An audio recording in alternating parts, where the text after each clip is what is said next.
இயேசுடைய வரலாறு பார்க்கணும் இல்லையா? 4 சுவிசேஷ புத்தகங்கள்ல இயேசுவின் பிறப்பு, அவருடைய வரலாறு, அவருடைய மரணம், சுவிசேஷம், அது அவருடைய மரணம் தான் சுவிசேஷம், அவருடைய மரணம் உயிர்த்தெழுதல் தான் சுவிசேஷம். அதுக்கு பிறகு அப்போஸ்தலர் நடவடிக்கை பார்க்கலாம். அப்போஸ்தலர் நடவடிக்கை ஒரு வரலாற்று புத்தகம். அது ஒரு வரலாற்று புத்தகம். என்ன கவனிக்கிறீங்க? அது ஒரு வரலாற்று புத்தகம். It's historical book. அதுல என்ன வரலாறு இருக்கு? அந்த நாட்டுல சபை எப்படி நெருக்கப்பட்டது, சபை எப்படி வளர்ந்தது, அப்போஸ்தலர்கள் எப்படி வேலை செஞ்சாங்க அப்படின்ற வரலாறு எழுதப்பட்டது. பெரும்பான்மை அதில் எழுதப்பட்டிருக்கிறது பவுலை பற்றியும் பேதுரு பற்றியும் எழுதப்பட்டிருக்கிறத பார்க்கலாம். ஆமென். நல்லா ஆமென் சொல்லுங்க பார்க்கலாம். சோ இது அப்போஸ்தலர் நடவடிக்கை. இந்த அப்போஸ்தலர்கள் இந்த வரலாற்று புத்தகம் முடிந்த உடனே ரோமர் வைக்கிறாங்க. அந்த ரோமர் ஆர்டர் பண்ணி ரோமர் வரணுமானா கிடையாது. ரோமர் 57ஆம் வருஷத்துல தான் எழுதப்பட்டுச்சுன்னு சொல்றாங்க. 57 60 தான் எழுதப்பட்டோம். ஒரு ஆய்வு சொல்லுது. அதாவது கிறிஸ்துவுக்கு பின்பு 57 60 தான் எழுதப்பட்டோம். ஆனா இது என்ன பண்ணுறது? ரோமர் ஏன் ரோமர் அடுத்து வச்சிருக்காங்க அப்படின்னா, நீதிமான் ஆக்கப்படுவது எப்படி அப்படின்னு எழுதிங்க. எல்லாம் கவனமா கவனிக்கணும். இதை இந்த பிரசங்கத்துக்கு முன்னாடி ஒரு அவுட்லைன் சொல்லிடுறேன். நீதிமான் ஆக்கப்படுவது எப்படி அப்படின்றத இந்த ரோமர் புத்தகம் சொல்லுது. எப்படி நீதிமான் கவனிக்கிறேன். எப்படி நீதிமானா? நீதியே அறியாத ஒரு மனிதன். என்ன அறியாத மனிதன்? ரைச்சஸ்னஸ்னா என்னவே செய்யாத ஒருத்தனை, பாவியா இருக்கிற ஒருத்தனை, நீதிக்கு சம்பந்தம் இல்லாத ஒருத்தனை ஆண்டவர் நீதிமானாய் மாற்றுகிறார். எப்படி மாற்றுகிறார் என்பதை விளக்கி சொல்வதுதான் இந்த வேத புத்தகம். அல்லேலூயா. எல்லாம் கையை உயர்த்தி வரும்போது சொல்லுங்க பார்க்கலாம். நீதிமான் ஆக்கப்படுவது எப்படி அப்படின்றத என்ன பண்றாரு இவர் இங்க இவர் எழுதுறத பார்க்கிறோம். நீதிமான் ஆக்கப்படுவது எப்படி? ஹவ் பாவியான ஒரு மனுஷன் எப்படி நீதிமானாய் மாற்றப்படுகிறான் என்பதை ரொம்ப தெளிவாக இவர் பேசுவதை பார்க்கிறோம். அதனால தான் இந்த புத்தகம் ரொம்ப முக்கியமானது. நீதிமானாக்க இது இந்த புத்தகத்தை ரெண்டா பிரிக்கலாம். இந்த புத்தகத்தை என்ன பண்றாங்க? ரெண்டாக டிவைட் பண்ணலாம்.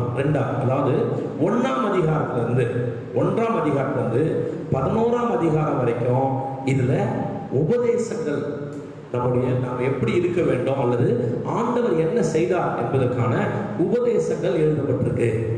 1ஆம் அதிகாரத்திலிருந்து 11ஆம் அதிகாரம் வரைக்கும் உபதேசங்கள் எழுதப்பட்டு இருக்கிறது. 12ஆம் அதிகாரத்தை கவனிக்கிறேன். 12ஆம் அதிகாரத்திலிருந்து 16ஆம் அதிகாரம் வரைக்கும் 12 to 16 16ஆம் அதிகாரம் வரைக்கும் நடைமுறை ஆலோசனை. நடைமுறையில நாம் எப்படி இருக்க வேண்டும், என்ன செய்ய வேண்டும், எதற்காக கர்த்தர் நம்மை அழைத்திருக்கிறார் என்கிற ஆலோசனையை என்ன பண்றார் பவுல் அப்போஸ்தலன் சபைக்கு எழுதுகிறார். அதுதான் இந்த ரோமர் புத்தகம். இப்போ இந்த ரோமர் புத்தகம் யார் யாருடைய வாழ்க்கையில் பாதிப்பு உண்டாக்கி இருக்கிறதுன்றத பார்க்கணும். அது ரொம்ப முக்கியம். இந்த ரோமர் புத்தகம் தான் ஒரு பிரபலமான பிரசங்கி சொல்லும்போது ரோமர் புத்தகம் தான் எல்லா விதமான ரெஃபர்மேஷனுக்கும், எப்பொழுதெல்லாம் கிறிஸ்தவ சமுதாயத்தில் ரெஃபர்மேஷன் வச்சோ எழுப்புதல் இருந்ததோ அந்த எழுப்புதலுக்கு காரணமே ரோமர் புத்தகம் தான் என்று சொல்லுகிறார். அல்லேலூயா, அல்லேலூயா. பார்ப்போம் எப்படி அது எழுப்புதல் உண்டாக்குச்சு என கவனிக்கணும். ரோமர் புத்தகத்தை பிரசங்கம் பண்ணிக்கிட்டு இருக்கிறாரு நம்முடைய மார்ட்டின் லூதர் என்கிறார். அது கத்தோலிக்க சபைக்குள்ள, கத்தோலிக்க சபையில என்ன கவனிக்கணும். கத்தோலிக்க சபையில நான் இங்க பேசுகிறேன். கத்தோலிக்க சபை என்கிற தலைப்புல பேசினேன். ஆடியோ இருக்கு, நமக்கு வீடியோ இல்லை. அது நீண்ட நாட்கள் பேசியிருக்கிறேன். அந்த சர்ச் இருக்கும் போது பேசியிருக்கேன், இங்க பேசல, அங்க இருக்கும்போது பேசியிருக்கேன். என்ன கவனிக்கணும். இந்த கத்தோலிக்க சபையில என்ன விக்கிரக ஆராதனைகள்லாம் வந்த நாட்கள்ல இருந்தே ரெஃபர்மேஷன் இருந்துச்சு. ரொம்ப முக்கியமா நீங்க கவனிக்க வேண்டியது, வந்த நாட்கள்ல இருந்தே அதை எதிர்த்த ஒரு கூட்டத்தால் இருந்துகிட்டே இருந்தாங்க. அது பெரிய அளவில் அவங்க எதிர்க்க முடியல, பெரிய அளவில் அவங்க வெளியில வர முடியல. இதை எதிர்த்த எல்லாரையுமே கத்தோலிக்க சபைகள் கொலை பண்ணுச்சு. அதுதான் உண்மை. இதை நான் சொல்ல கேத்தலிக் என்சைக்ளோபீடியாலேயே இதெல்லாம் எழுதப்பட்டிருக்கு, பதிவு செய்யப்பட்டிருக்கு. நம்ம இதில் எதுவும் புதுசாக சொல்ல, கேத்தலிக் என்சைக்ளோபீடியாவில் இருக்கிறதே சொல்லணும். நிறைய கிராமங்களை அவங்க அழிச்சாங்க, நிறைய நகரங்களை அழிச்சாங்க, நிறைய ஊர்களை அழித்தாங்க. உண்மையான சுவிசேஷம் பேசுகிற எல்லாரையும் என்ன பண்ணாங்க, அவங்க சிறை பிடித்தாங்க. அப்படி இருந்த நாட்கள்ல ரொம்ப வருஷத்துக்கு பிறகு பல பேர் போராடி ஜெயிக்க முடியல, பல பேர் போராடி ரத்த சாட்சியாய் மறித்து கொண்டிருந்தாங்க. இன்னும் சொல்ல போனா கிறிஸ்தவர்களை கொடுமைப்படுத்துவதற்காக தான் கொடுமையான கருவிகள் கண்டுபிடிக்கப்பட்டது கத்தோலிக்க சபை, ரோம கத்தோலிக்க சபையில. அதெல்லாம் நான் ஏற்கனவே பேசியிருக்கிறேன். கத்திசனம் வந்தா அடுத்த நாட்கள்ல அடுத்த காரியங்களை பேச முடிஞ்சா பேசுறேன். கவனிக்கிறேன். இப்போ நீங்க இப்போ இவங்க என்ன பண்ணாங்க, எனக்கு கவனமாக கவனிக்கணும். இவங்க என்ன பண்ணாங்க இந்த நாட்கள் இருக்கும்போது, இப்போ இங்க மார்ட்டின் லூதர் அவர் என்ன பண்றாரு, பைபிள் காலேஜில் பிரசங்கம் பண்ணிட்டு பைபிள் டீச் பண்ணிட்டு இருக்காரு, சொல்லி கொடுத்துருவார், வேதாகமத்தை விலக்கி சொல்லிக்கிட்டு இருக்கிறார். சொல்லி கொடுத்துட்டு இருக்கும் போது அவர் என்ன பண்றாரு, இந்த வசனத்துக்கிட்ட வருகிறார். எந்த வசனம்னா 1ஆம் அதிகாரம் 17ஆம் வசனம், ரோமர் 1:17. ரோமர் 1:17 டக்குன்னு வாசிங்க. விசுவாசத்தினாலே நீதிமான் பிழைப்பான் என்று எழுதியிருக்கிறபடி விசுவாசத்தினால் உண்டாகும் தேவ நீதி, வாசிங்க, விசுவாசத்துக்கு என்று அந்த சுவிசேஷத்தினால். சரி, இப்ப இங்க இவர் வாசிச்ச உடனே இவருக்கு என்ன பண்றது, இவர் பண்ற பிரசங்கம் தப்புன்னு இவருக்கு தோணும். இவர் என்ன பிரசங்கம் பண்றாரு, என்ன கவனிங்க, இவர் என்ன பிரசங்கம் பண்ணிட்டு இருக்கிறார், இவர் என்ன சொல்லி கொடுத்துட்டு இருக்கிறார், அந்த கத்தோலிக்க மார்க்கத்தில் இருக்கிற பணம் கொடுத்து ரட்சிப்பு வாங்குவது, இப்படிப்பட்ட காரியங்கள் அங்கே இருந்துச்சு. அது என்ன பண்றாரு, சொல்லி கொடுறாரு, நீ என்ன பண்ணு, இப்போ நம்ம சொல்றோம் இல்லையா, இங்கிருந்து நடந்தே வேளாங்கண்ணிக்கு ஓ, அப்படியே நடந்தே உருண்டுகிட்டே வா, முட்டிக்கால் போட்டுக்கினே ஓ அப்படின்னு சொல்றோம் இல்லையா. அந்த மாதிரி அவங்களுக்கு என்ன இருக்கு, இந்த மாதிரி நிறைய சடங்காச்சாரங்கள் அவங்க செஞ்சு வச்சிருந்தாங்க. இந்த சடங்காச்சாரங்கள் என்ன பண்றாரு, இது படிச்ச உடனே அவர் சொல்றாரு, இட் கிராப்ட் மை ஹார்ட்ன்றார், அது என்னோட இதயத்தை இந்த வார்த்தை கவ்வி பிடித்து கொண்டது அப்படின்றார். இது என்ன பண்றாரு சொல்றாரு, இந்த வசனத்தை படிச்ச உடனே இந்த வார்த்தை படிச்சேன்னா இதயத்தை கவ்வி பிடிச்சிச்சுன்றார். அதுக்கு பிறகு என்ன பண்றது, இவருக்கு நிறைய கேள்வி உண்டாகுது, ரெஃபர்மேஷன் உண்டாகுது. இவர் என்ன பண்றாரு, ஒரு சில கேள்விகளை எழுதி கத்தோலிக்க சபைக்கு அந்த கேள்வி கேட்கிறார். அது பெரிய புரட்சி உண்டாகுது, பெரிய ரெஃபர்மேஷன் உண்டாகுது. அவரை போல நிறைய பேர் மறந்துருந்தாங்க பாருங்க அந்த நாட்கள்லயே. அவர் பெரிய ரெஃபர்மேஷன் உண்டாகுது. கிடையாது, இவங்க சொல்றதெல்லாம் போய், இவங்க சொல்றதெல்லாம் அப்படி வேதம் சொல்லவில்லை, வேதம் ரட்சிப்புக்கு பணம் கேட்கவில்லை, வேதம் ரட்சிப்புக்காக ரட்சிப்பு இலவசமானது, அது விசுவாசங்கள் உண்டாகிற தேவ நீதி அப்படின்னு பிரசங்கம் பண்ண ஆரம்பிச்சிட்டார். இவரை கொலை பண்ணணும்னு தேடுறாங்க. பெரிய ரெஃபர்மேஷன் வந்துச்சு பாருங்க. முழு கிறிஸ்தவ சமுதாயத்தை பாதியா டிவைட் ஆயிட்டாங்க. இல்ல மார்ட்டின் லூதர் சொல்றதுதான் சரி, ஒரு பெரிய கும்பல் அவரை ஃபாலோ பண்ணுது. மார்ட்டின் லூதரை கொலை பண்ணணும்னு நினைக்கிறாங்க. ஆனா கர்த்தர் கிருபையில பிரான்ஸ்ல இருந்த இளவரசர் அவர் என்ன பண்றாரு, காப்பாத்துறாரு. அவர் முடியாதுன்றாரு. அவர் சொன்ன ஒரு சில காரியங்களோட வாழ்க்கையில பழிச்சிருக்கு, முடியாதுன்னு சொல்லி காப்பாத்துறாரு. அப்படி உண்டான்னா புரொட்டஸ்டன்ட் ரெஃபர்மேஷன். இன்னைக்கு நம்ம பார்க்கணும் ஃப்ரண்ட் லைன் சர்ச்சஸ். நம்ம இங்கே இந்தியாவில் சிஎஸ்ஐ சிஎன்ஐலாம் சொல்கிறோம். சவுத் இந்தியாவில்னாலும் சிஎஸ்ஐ, நார்த் இந்தியாவில் சிஎன்ஐ, அந்த மாதிரி எல்லாம் சொல்கிறோம். அது இந்த சபைகள், இந்த புரொட்டஸ்டன்ட் சபைகளுடைய முற்பிதா யாருன்னு பார்த்தா மார்ட்டின் லூதர் தான். அவர் தான் என்ன பண்ணாரு, இந்த ஒரு பெரிய ரெஃபர்மேஷன் பயங்கரமான எதிர்த்து இந்த ரெஃபர்மேஷனை உண்டாக்கினார். அவர் மட்டும் இல்லை, அவர் மட்டும் கிடையாது, இன்னொருத்தர் இருக்கிறாரு. அவர் என்ன பண்ணாரு, அமெரிக்காவுக்கு பிரசங்கம் பண்ண போறாரு, இங்கிலாந்து தேசத்துல இருந்து. என்ன கவனிக்கணும் ரொம்ப முக்கியமா. ஏன் இதெல்லாம் சொல்றேன், இது அவனுடைய வாழ்க்கையிலே மாற்றத்தை உண்டாக்கிருக்கு. நான் சொல்றேன், பிரசங்கம் கேட்கிறவருடைய வாழ்க்கையில மாற்றம் இல்ல, பிரசங்கம் பண்ணின மார்ட்டின் லூதருடைய வாழ்க்கையிலே மாற்றத்தை உண்டாக்கிருச்சு. ஆமென் சொல்லுங்க. அல்லேலூயா. எப்படிப்பட்ட வசனம் பாருங்க, எப்படிப்பட்ட வார்த்தை பாருங்க, கர்த்தருடைய வார்த்தை தான். அது இருபுறமும் கருக்குள்ள பட்டைகள்னு சொல்றோம். அது இருபுறமும் கருக்குள்ள பட்டைகள்ன்றோம். அது என்ன பண்ணுது, உங்களையும் உங்ககிட்டயும் பேசும், என்கிட்டயும் பேசும். பிரசங்கமனுடைய வாழ்க்கையை மாறிடுச்சு பாருங்க. அடுத்து இன்னொருத்தர் இருக்கிறார். அவர் என்ன பண்ண, இங்கிலாந்து தேசத்துல இருந்து நேரா போய் அமெரிக்காவில் போயிட்டு பிரசங்கம் பண்ண போறாரு. 17ஆம் நூற்றாண்டு 17th செஞ்சுரியில அவர் என்ன பண்ணாரு, இங்கிலாந்து தேசத்துக்கு போய் பிரசங்கம் பண்றதுக்காக போறாரு. கவனிக்கணும், சாரி, அமெரிக்கா பிரசங்கம் பண்ண போறாரு. போய் பிரசங்கம் பண்றாரு. ஒருத்தர் கூட ரட்சிக்கப்படல. என்ன ஆச்சுங்க, ஒருத்தர் கூட ரட்சிக்கப்படல. 2-3 வருஷங்கள் பிரசங்கம் பண்ணிட்டு கர்த்தர் இருக்கிறதா இல்லையான்னு ஒரு கேள்வி அவர் வந்துருச்சு.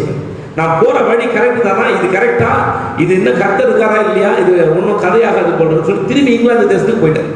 இங்கிலாந்து தேசத்துக்கு போயிட்டு இருக்கும்போது ரொம்ப மனசோர்வு இருக்காரு. எந்த கூட்டத்துக்கும் அவர் போறதில்ல, எந்த மீட்டிங் அட்டெண்ட் பண்றதில்ல, எந்த பாட்டுக்கும் கலந்துக்கிறதுல, அப்படியே விரக்தியில வாழ்ந்துட்டு இருக்கிறாரு. ஒரு நாள் அவருடைய நண்பர் சொல்றாரு, இங்க ஒரு கூட்டம் நடக்குது, மீட்டிங் ரொம்ப அருமையா பேசுறாங்க, பிரசங்கி வாப்பலான்னு. இவருக்கு போக விருப்பமே இல்லை. அவர் வலுக்கட்டமா கூட்டு போறாரு, வாயா மரியாதையா அப்படின்னு கூட்டு போறாரு. கூட்டு போய் அங்கே போய் உட்காந்துருந்தா அவர் பிரசங்கம் பண்றாரு. என்ன பிரசங்கம் பண்றாரு அப்படின்னா, ரோமர் நிருபம் 3ஆம் அதிகாரம் 24ஆம் வசனம். ரோமர் நிருபம் 3ஆம் அதிகாரம் 24ஆம் வசனம் அவர் பிரசங்கம் பண்றாரு. போன வாரம் நான் அந்த பிரசங்கம் பண்ணேன் இல்லையா, கொஞ்சம் பிரசங்கம் பண்ணேன். 24 இலவசமாய் அவருடைய கிருபையினாலே கிறிஸ்து இயேசுவில் உள்ள மீட்பை கொண்டு நீதிமான்களாக்கப்பட்டிருக்கிறீர்கள் அப்படின்றத பிரசங்கம் பண்றாரு. பிரசங்கத்தை அவர் அப்படி ஒரு பிரசங்கத்தை அது வரைக்கும் கேட்கவே இல்லை. அப்படி ஒரு பிரசங்கத்தை கேட்டோடனே இவருக்குள்ள மறுபடியும் ஒரு புதிய ஆவியின் நிறைவு, புதிய அபிஷேகம் கிடைக்குது. இவர் என்ன பண்றாரு, மறுபடியும் ஆண்டவருக்காக ஊழியம் செய்ய ஆரம்பிக்கிறார். அவர் பேர் வேற யாரும் இல்லை, ஜான் வெஸ்லி. அல்லேலூயா. மிகப்பெரிய ரெஃபர்மேஷனை உண்டாக்கினவர். ஒரு ஆமென் சொல்லுங்க பார்க்கலாம். மிகப்பெரிய ரெஃபர்மேஷனை உண்டாக்கினவர். உலகம் முழுவதும் சபைகள் எல்லாம் சோர்ந்து போய், சபைகள் எல்லாம் உள்ள சின்ன பின்னமாகி போய் கலாச்சாரங்களுக்குள்ள மாட்டிக்கிட்டு இருந்த பொழுது வெளியில வந்து பயங்கரமான பிரசங்கம் பண்ணவர் ஜான் வெஸ்லி. அப்படி ஒரு பெரிய புரட்சியை உண்டாக்கி, பிரசங்கத்துல புரட்சியை உண்டாக்கினவர்கள் இவங்கெல்லாம். இவங்களால எந்த வசனம் தொட்டுச்சுன்னா ரோமர் தான் இவங்களை தொட்டுச்சு. அவங்க சொல்றாரு, ஜான் வெஸ்லியுடைய புத்தகத்தை வாசிக்கும் போது, ரோமர் புத்தகத்தை 100 முறைக்கு மேல கடந்து வாசித்தேன். எத்தனை முறை வாசிச்சேன்னு எனக்கே தெரியாது. அந்த புத்தகம் இன்னைக்கு மட்டும் இல்லைன்னா என் வாழ்க்கை எங்கேயோ போயிருக்கோன்றார். ஒரு ஆமென் சொல்ல கேட்கிறேன். அல்லேலூயா. அவ்வளவு முக்கியமான புத்தகம் ரோமர் புத்தகம். ஆமென். எல்லா புத்தகமும் முக்கியம். ரோம புத்தகம் பிரசங்கம் பண்ணுறேன், ரோம புத்தகம் இன்சிஸ்ட் பண்ணி சொல்கிறேன். ரோம புத்தகம் அவ்வளோ முக்கியம். ரோம புத்தகத்தில் என்ன இருக்கு? ரோம புத்தகத்தில் மனிதன் எப்படி விழுந்தான் இருக்கு, மனிதனை எப்படி கர்த்தர் கைவிட்டான் இருக்கு, கர்த்தர் கைவிட்டது மட்டும் இல்லை, மனிதனை சேர்த்துக்கொள்ள கர்த்தர் துடிக்கிறார்ன்றது இருக்கு. கர்த்தர் மனிதனை சேர்த்துக்கொள்ள துடிக்கிறார்ன்றது மட்டும் கிடையாது.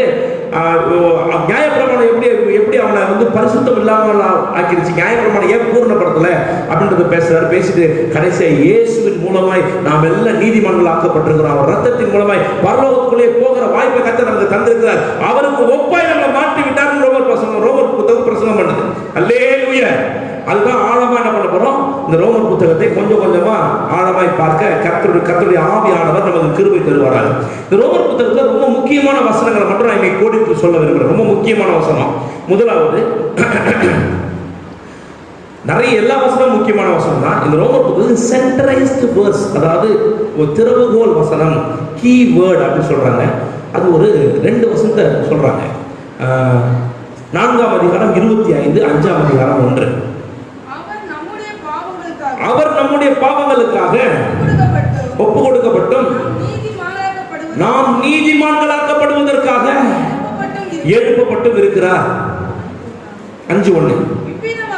இவ்விதமாக விசுவாசத்தினாலே நீதிமான்களாக்கப்பட்டிருக்கிறவர்கள் பட்டிருக்கிறபடியால் நம்முடைய கர்த்தராகிய கிறிஸ்து மூலமாய் தேவனிடத்தில் சமாதானம் பெற்றோம். அல்லேலூயா. இப்போ எப்படி இவர் என்ன சொல்றாரு, ஆண்டவராகிய இயேசு கிறிஸ்து நம்முடைய பாவங்களுக்காக ஒப்பு கொடுக்கப்பட்டு நாம் நீதிமான் ஆக்கப்படுவதற்காக எழுப்பப்பட்டார். அவர் செத்ததும் உயிர் தந்ததும் எதுக்காக தான், என் பாவத்துக்காக மரித்து நான் நீதிமானாய் மாற்றுவதற்காக அவர் உயிரோடு எழுந்தார். சுவிசேஷமே அதோட முடிஞ்சிச்சு பாருங்க. சுவிசேஷம் என்ன ஆயிடுச்சு, இந்த 2 வார்த்தையில சுவிசேஷத்தை உள்ளடக்கிட்டார் பவுல். ரொம்ப அழகா எழுதியிருக்காரு, ரொம்ப பிரமாதமா எழுதுறாரு அந்த வசனத்தை. ரொம்ப அருமையா எழுதியிருக்காரு. எப்படி எழுதியிருக்காரு பாருங்க அந்த வசனத்தை. நம்முடைய பாவங்களுக்காக அவர் மரித்தார். அதுக்கு நம்ம விளக்கம் பார்த்தோம்னா இந்த வருஷத்தை பிரசங்கம் பண்ணி முடிச்சிட முடியாது. அவ்வளவு ஆழமாக சொல்லலாம். அவர் ஒரே வார்த்தை சொல்றார், நம்முடைய பாவங்களுக்காக அவர் ஒப்பு கொடுக்கப்பட்டு நாம் நீதிமான்கள் ஆக்கப்படுவதற்காக அவர் எழுப்பப்பட்டிருக்கிறார். அவர் எழுப்பப்பட்டிருக்காரு. அடுத்து சொல்றாரு, அதாவது இந்த அதிகாரம் நீங்க புரிஞ்சுக்கணும். எப்படின்னா, இது ஏதோ அதிகாரமா வசனமா பிரிச்சதுக்கு காரணம் நம்ம புரிஞ்சு படிக்கிறதுக்காக. இது ஒரு நிருபம், இது ஒரு லெட்டர் எழுதும்போது நீங்க எழுதுவீங்களா, அதிகாரம் 1, 1ஆம் வசனம் அப்படின்னு போட்டு கர்த்தராகிய ஆண்டவர் உங்களை ஆசீர்வதிப்பாராக என்ன எழுதுவீங்களா? உங்க அக்காவுக்கு தங்கச்சிக்கு, இல்லை நீங்க தூரமா போயிட்டு எனக்கு லெட்டர் எழுதுறீங்க, சபைக்கு எழுதுறீங்க லெட்டர் பாருங்க. வந்து இப்போலாம் மெயில் அனுப்புறாங்க இல்லையா, அந்த நாட்களில் லெட்டர் அனுப்பிச்சாங்க, இப்போலாம் மெயில் அனுப்புறாங்க. மெயில் எழுதும்போது அதிகாரம் 1 வசனம் 1 எழுதுவீங்க கிடையாது. அது ஏன் அப்படி பிரிச்சிருக்குது, வசனம் 1 அதிகாரம் 1 ஏன் பிரிச்சாங்க? நாம விலகி படிப்பதற்காக. அது சப்ஜெக்டிவா நமக்கு புரியணும், என்ன சொல்ல வர்றாங்க. மொத்தமா படிச்சு நம்ம புரியாம போயிடக்கூடாது, சரியா புரியணுன்றதுக்காக தான் அது அப்படி எழுதியிருக்கு. அல்லேலூயா. நல்ல சொல்லி கேட்கிறேன். சரியாய் நமக்கு புரிய வேண்டும் என்பதற்காக அதை அப்படி எழுதி வைத்திருக்கிறாங்க. கவனிக்கணும். இப்போ இந்த 25ஆம் வசனத்துல நம்முடைய பாவங்களுக்காக ஒப்பு கொடுக்கப்பட்டு நம்முடைய நாம் நீதிமான்கள் ஆக்கப்படுவதற்காக எழுப்பப்பட்டிருக்கிறார் அப்படின்னு சொல்லிட்டு அடுத்த வசனத்தை, இவ்விதமாக நாம் விசுவாசத்தினாலே நீதிமான்கள் ஆக்கப்பட்டிருக்கிறபடியா.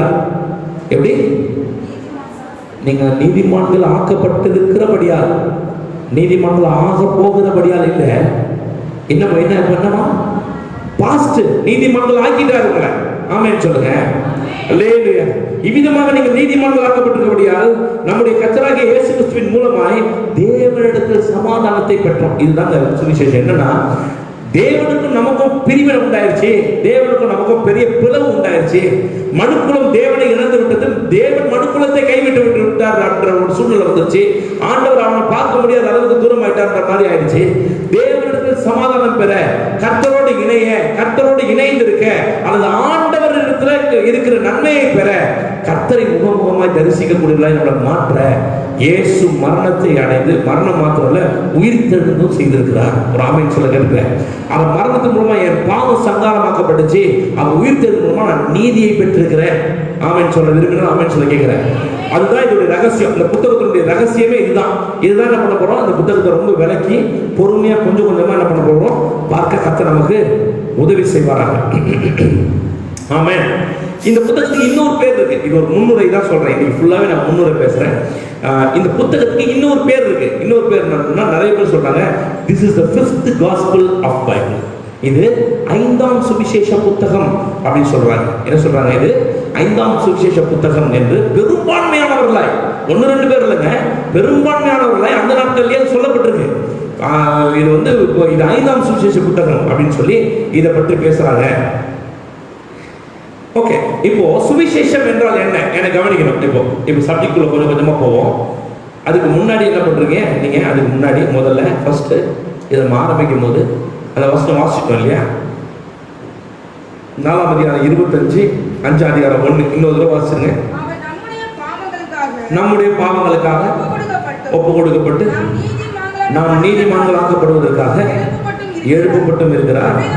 இவ்விதமாக நாம் விசுவாசத்தினால நீதிமான்களாக்கப்பட்டிருக்கிறபடியால் நம்முடைய கர்த்தராகிய இயேசு கிறிஸ்து மூலமாய் தேவனிடத்தில் சமாதானம் பெற்றோம். ஓகே, இப்போ இங்க நாம் நீதிமான்களாக்கப்படுவதற்காக நம்ம சுவிசேஷமே இதுதான். சுவிசேஷம்னா என்ன, ரொம்ப சிம்பிளா சொல்லணும். சுவிசேஷம்னா என்ன, இயேசு கிறிஸ்துவின் மரணம், இயேசு கிறிஸ்துவின் உயிர்த்தெழுதல்.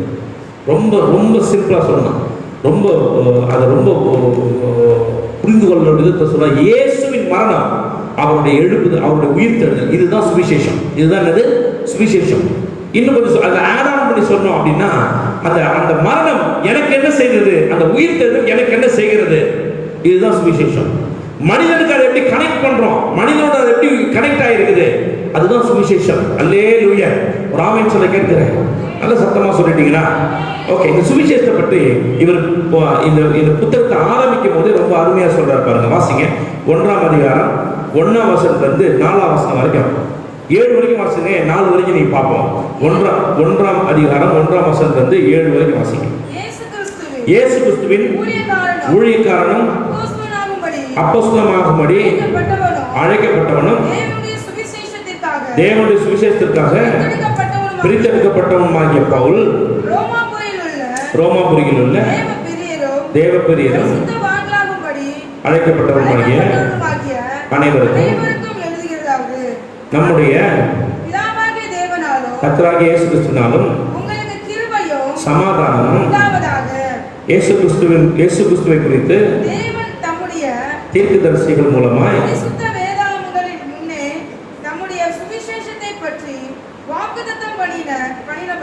கர்த்தராகிய மாம்சத்தின்படி பரிசுத்தமுள்ள ஆவியின்படி தேவனுடைய சுதன் என்று மரித்தோரிலிருந்து உயிர்த்தெழுதலாகிய பலமாய் ரூபிக்கப்பட்ட தேவகுமாரனுமாய் இருக்கிறார். அவர் சகல ஜாதிகளையும் அவர்களுக்குள் கிறிஸ்து இயேசுவினால் அழைக்கப்பட்டவர்களாகிய உங்களையும் தமது நாமத்தின் நிமித்தம் சுவிசேஷத்திற்கு கீழ்ப்படிய பண்ணும் பொருட்டு எங்களுக்கு கிருபையும் அப்போஸ்தல ஊழியத்தையும் அருள் செய்கிறார். ஆமென். அல்லேலூயா. எல்லாரும் அல்லேலூயா சொல்ல கேட்கிறேன். இப்போ இந்த 7 வசனங்களை பார்த்தோம். அந்த 7 வசனங்கள்ல தான் யார் என்று சொல்லுகிறார். நான் யாருன்னு சொல்றார். நான் யாருன்றது அவர் அறிமுகப்படுறார். இது வரைக்கும் பவுல் அப்போஸ்தலன் இந்த ரோமாபுரி சபைக்கு போனதில்லை. நிருபத்தின்படியே தன்னை அறிமுகப்படுத்துகிறார். நான் ஒரு அப்போஸ்தலன், நான் கர்த்தருடைய ஊழியக்காரன் என்று தன்னை அறிமுகப்படுத்திக் கொள்கிற ஒரு நிருபம். இரண்டாவது, தன்னை அறிமுகப்படுத்துவது மட்டும் இல்லை, என்னை கவனிக்கணும், அறிமுகப்படுத்துவது மட்டும் இல்லை, அவர் என்ன சொல்றாரு, இந்த ரோமாபுரியினுடைய சபை, இப்போ அது ரொம்ப முக்கியம் பாருங்க. ரோமாபுரியினுடைய சபை எப்படி உருவாச்சு, ரோமாபுரியில யார் சபையை உருவாக்கினது? நிறைய பேர் சொல்றாங்க பேதுரு அங்க போயிருந்தா பேதுரு உருவாக்கி இருப்பாரு அப்படின்றாங்க. தெரியாது, இருக்கலாம். நிறைய இந்த ஸ்தேவான் அடிக்கப்பட்டதுக்கு பிறகு சபை முழுக்க என்ன ஆயிடுச்சு, ஸ்ப்ரெட் ஆகி எல்லா இடங்களையும் போய் அவங்க என்ன பண்ணாங்க, பரவி திரிந்து வாழ ஆரம்பிச்சாங்க. அவங்க போய் ஆரம்பிச்சிருப்பாங்கன்னு சொல்றாங்க. இருக்கலாம். எப்படி ஆரம்பிக்கப்பட்டாங்கன்னு தெரியல. ஒருவேளை பவுல் அப்போஸ்தலனுடைய ஊழியத்தின் மூலமாய் கொரிந்து சபையில அவர் ஊழியம் செஞ்சார். அதுல அனனியா பிரசிலா ஆக்கிலா பிரஸ்கிலா ரட்சிக்கப்படுறாங்க. அவங்க பிரசங்கம் பண்ண அவங்க மூலமா பெரிய கூட்டம் ரட்சிக்கப்பட்டுச்சு. அவங்க மூலமா ரோமாபுரியில போய் ஒரு கூட்டம் அவங்க ஆராதனை செய்ய தொடங்கி இருக்கலாம், தெரியாது எப்படி வந்து தெரியாது. ஆனா ரோமாபுரியில கர்த்தரை தொழுது கொள்வது ஒரு பெரும் கூட்டம் ஜனம் இருக்கு. ஒரு ஆமென் சொல்லுங்க. அல்லேலூயா. இப்போ அந்த ரோமாபுரியில இருக்க சபைக்கு தன்னை அறிமுகப்படுத்துறார். தன்னை அறிமுகப்படுத்திக்கிட்டு சொல்றாரு, இந்த சுவிசேஷத்தை குறித்து பேசுறார். இந்த சுவிசேஷத்தை பத்தி தான் நான் பேசணும்னு நினைக்கிறேன். இந்த சுவிசேஷத்தை குறித்து பேசுறார். எப்படி பேசுறார் பாருங்க. முதல் வசனத்தை பார்க்கும்போது தேவனுடைய சுவிசேஷத்திற்காக பிரித்தெடுக்கப்பட்டவன். என்ன சுவிசேஷம்? தேவனுடைய சுவிசேஷம். அடுத்த 4ஆம் வசனத்தை பாருங்க. இயேசு கிறிஸ்துவை குறித்து தேவன் தம்முடைய தீர்க்கதரிசிகள் மூலமாய் பரிசுத்த வேதாகமத்தில் எழுதினது. என்னது? யார் மூலமா எழுதினாரு? இந்த சுவிசேஷத்தை தீர்க்கதரிசிகள் மூலமாய் வேதாகமத்தில் எழுதப்பட்டிருக்கு. இரண்டாவது. மூன்றாவது பார்க்கிறோம். மூன்றாவது சுவிசேஷத்தை பற்றி வாக்குத்தத்தம் பண்ணினபடி கர்த்தராகிய இயேசு. கர்த்தராகிய இயேசு யாரு? ஏற்கனவே வாக்குத்தத்தம் பண்ணப்பட்டவர். ஆமென் சொல்லுங்க பார்க்கலாம். ஒரு நாள் நான் டிவி இன்டர்வியூ பார்த்துட்டு இருந்தேன். டிவியில ஒரு பிரபலமான ஒரு மத தலைவர், அந்த மத தலைவர்ல கட்சியின் தலைவர், அவர் மதத்தை சார்ந்தவராக இருக்கிறார். அவர்கிட்ட ஒரு கேள்வி வைக்கப்படுது. நீங்க எப்படி உங்களுடைய ரிலிஜன், உங்களுடைய மதம் உண்மையானது என்று சொல்றீங்க அப்படின்னு சொல்றாங்க, கேட்குறாங்க. அவர் சொல்றாரு, சிரிச்சு சொல்றாரு, இஸ்லாமியர்கள் முகமதியர்கள் அவங்களுடைய வரலாறு 700 வருஷம் தான். அதுக்கு முன்னாடி கிறிஸ்தவர்கள் 2000 வருஷம் தான் வரலாறு. இயேசு கிறிஸ்துவே 2000 வருஷம் முன்னாடி பிறந்தாலும் அவங்களே சொல்லுவாங்க. நாங்கள் எங்ககிட்ட நீங்கள் கேட்க வேணாம், அவங்ககிட்ட போய் கேட்டால் அவங்களே சொல்லுவாங்க. அந்த கிறிஸ்தவத்தினுடைய தொடக்கம் 2000 வருஷத்துக்கு முன்னாடி தான். நாங்கள் லட்ச காலமாக இருக்கிறோம் அப்படின்ட்டு, லட்ச காலமாக நாங்கள் என்ன பண்ணுறோம் இருக்கிறோம். எங்கள் பூர்வ கதைகள் புராணங்கள்லாம் அப்படி சொல்லுது அப்படின்றாரு. பைபிள் ரொம்ப தெளிவாக சொல்லி பாருங்க. ரொம்ப அழகாக பைபிள் சொல்லுது. என்ன சொல்லுது? பைபிள் சொல்லுது இயேசு கிறிஸ்து எப்படிப்பட்ட அங்கே போகலாம். இயேசு கிறிஸ்து எப்படிப்பட்டவர்? வாக்குத்தத்தம் பண்ணப்பட்டவர். எப்போ வாக்குத்தத்தம் பண்ணப்பட்டவர்? உலக தோற்றம் முதற்கொண்டு வாக்குத்தத்தம் பண்ணப்பட்டவர். ஆமென். அல்லேலூயா. இப்படி சொல்லணும். அவங்க கிட்ட சொல்லணும்னா எப்படி சொல்லணும்? நம்ம இது எப்படி சொல்லணும் அப்படின்னா, அவங்க கிட்ட சொல்லும் போது, அப்பா உனக்கெல்லாம் உலக தோட்டத்துக்கு அப்புறம் தான் வரலாறு. ஆனா எங்களுக்கு அப்படி இல்லை, உலகமே தோன்றல. ஒரு ஆமென் சொல்லுங்க. உலகமே என்ன பண்ணல? கிரியேட் ஆகல. இப்படிதான் உலகம் இருக்குன்றது யாருக்கும் தெரியாது. மனுஷன் இப்படிதான் இருப்பான்றது கூட யாருக்கும் தெரியாது. அதுக்கு முன்னாடியே பைபிள் சொல்லுது, அடிக்கப்பட்ட ஆட்டுக்குட்டியா இயேசு இருக்கிறார். அல்லேலூயா. எங்க இருக்கு வசனம்? வெளிப்படுத்தின விசேஷம் 13:8 வாசிக்கும் போது அவர் என்ன பண்ணப்பட்டிருக்கார்? அடிக்கப்பட்ட ஆட்டுக்குட்டியாய், உலக தோற்றத்துக்கு முன்பாகவே அடிக்கப்பட்ட ஆட்டுக்குட்டி. டக்குன்னு எடுத்து வாசிங்க. வாசி. உலக தோற்றம் முதல் அடிக்கப்பட்ட ஆட்டுக்குட்டியினுடைய ஜீவ புஸ்தகத்தில் பேர் எழுதப்பட்டிருக்கிற போறோம். இந்த ஆட்டுக்குட்டி யாரு? உலக தோற்றம் முதல் அடிக்கப்பட்ட ஆட்டுக்குட்டியின் ஜீவ புஸ்தகம். அல்லேலூயா. அல்லேலூயா. உலகமே உருவாவலங்க. சிஸ்டர் பிரதர் கவனிக்கணும், ரொம்ப முக்கியமானது. இந்த ஆண்டவர் எப்படி 2000 வருஷம் முன்னாடி பிறக்கல. பிறந்ததுதான் 2000 வருஷம். மனுஷனாய் மனு கோலம் எடுத்து பூமிக்குள்ள அவர் நுழைஞ்சார் தெரியுமா? 2000 வருஷம் முன்னாடி. அதுதான் 2000 வருஷத்துக்கு முன்னாடி. தவிர இந்த திட்டம் என்பது 2000 வருஷத்துக்கு முன்னாடி இல்ல. உலகமே உண்டாவதற்கு முன்பாக ஒரு திட்டம் வைத்திருக்கார். மனு குலத்தை மீட்டெடுக்கும் திட்டம். அடிக்கப்பட்ட ஆட்டுக்குட்டியா இயேசு இருந்தார். ஆமென். அல்லேலூயா. அது ரொம்ப முக்கியமா கவனிக்க வேண்டியது இருக்கு. இதை நம்ம என்ன பண்ணணும்? நம்மளுடைய ஆண்டவர் யாரும் நமக்கு தேவை. நம்மளுடைய மீட்பு. நீங்களாம் இங்கே உட்கார்ந்துருக்கீங்க இல்லையா, ரட்சிக்கப்பட்டு ஆண்டவர் எனக்கு நாளைக்கு என்ன பண்ணுவார், நாளைக்கு என்ன ஓடுமா ஓடாத கதை அப்படின்னு நினச்சி உட்காந்துருக்கீங்க. அவர் உங்களை பற்றின திட்டத்தை இன்னைக்கு நேற்று திட்டலைங்க. உங்களை பற்றி திட்டம் எப்போ? உலகமே உண்டாகலை. அப்போவே அவருக்கு தெரியும் ஒரு ஜான்சி ராணி இருக்கும், அது இப்படிலாம் பிரச்சனை இருக்கும், அதுக்கு உதவி செய்யணும். ஒரு சீதா இருக்கும், அவங்களுக்கு இப்படி உதவி செய்யணும். ஒரு ரோஜா இருக்கும், அதுக்கு இப்படி உதவி செய்யணும். ஒரு சகையும் இருக்கும், அவனுக்கு இப்படி இதெல்லாம் எப்படி திட்டம் பண்ணாரா? இன்னைக்கு நேற்று திட்டம் பண்ண, உலக தோற்றத்துக்கு முன்பாகவே திட்டம் பண்ணிட்டார். ஆமென் சொல்லுங்க பார்க்கலாம். அல்லேலூயா. உலக தோற்றத்துக்கு முன்பாகவே அடிக்கப்பட்ட ஆட்டுக்குட்டி ஆகிய இயேசு. ஆமென். ஆமென் சொல்ல விரும்பினார். 2000 வருஷத்துக்கு முன்னாடி என்ன பண்ணார்? உலகத்திற்கு வந்தார். He came to the world. அவர் உலகத்துக்கு எப்படி வந்தார்? மனிதனாய் வந்தார். சொல்லுங்க, ஒரு ஆமென் சொல்லுங்க. அவர் வாக்குத்தத்தம் பண்ணப்பட்டது எப்படி? மனிதனாய் உலகத்திற்கு வந்தார். He came to the world as man. ஆமென். இன்னும் சொல்லணும்னா இயேசு கிறிஸ்து எந்த மதத்தையும் தோற்றுவிக்க வேண்டும் என்று விரும்பி வரல. அவர் கிறிஸ்தவர்களை தோற்றுவிக்கணும்னு வரல. அவர் யாரை தோற்றுவிக்கணும்னு வந்தார்? யாருக்காக வந்தார்? அவரை ஃபாலோ பண்ற ஜனங்க வேணும், அவரை பின்பற்றுகிற ஒரு கூட்ட ஜனத்துக்காக தான் வந்தார். தவிர கிறிஸ்தவம் என்கிற மார்க்கத்தையோ கிறிஸ்தவம் என்கிற ஒரு மதத்தையோ உருவாக்க இயேசு வரவே கிடையாது. இயேசு எதுக்கு வரல? கிறிஸ்தவம் என்கிற மதத்தை உருவாக்குவதற்காக இயேசு வரல. கிறிஸ்தவம் என்கிற மதம் தேவையே இல்லை மனுஷனுக்கு தேவை ஒண்ணுதான், இயேசு என்கிற ரட்சகர். The salvation, இயேசுவின் மூலமாக உண்டாகிற ரட்சிப்பு, இயேசு என்கிற ரட்சகர் தான் தேவையே தவிர கிறிஸ்தவம் என்கிற மதம் மனிதனுக்கு தேவையற்றது. ஆமென். அல்லேலூயா. எல்லாம் சொல்ல கேட்கிறேன், சத்தமா சொல்லிட்டீங்கன்னா. அதனால நமக்கு ரொம்ப முக்கியமா ஒரு அறிவு, இயேசு தான் நமக்கு தேவை, வேற எதுவும் நமக்கு தேவையே இல்லை. தேவையானது ஒன்றே, அது இயேசு மட்டும்தான். Only Jesus. ஒரு ஆமென் சத்தமா சொல்ல கேட்கிறேன். சரி, இது வாக்குத்தத்தம் பண்ணப்பட்டது. இரண்டாவது பாருங்க, தீர்க்கதரிசிகள் மூலமா எழுதப்பட்டது. இது என்னது?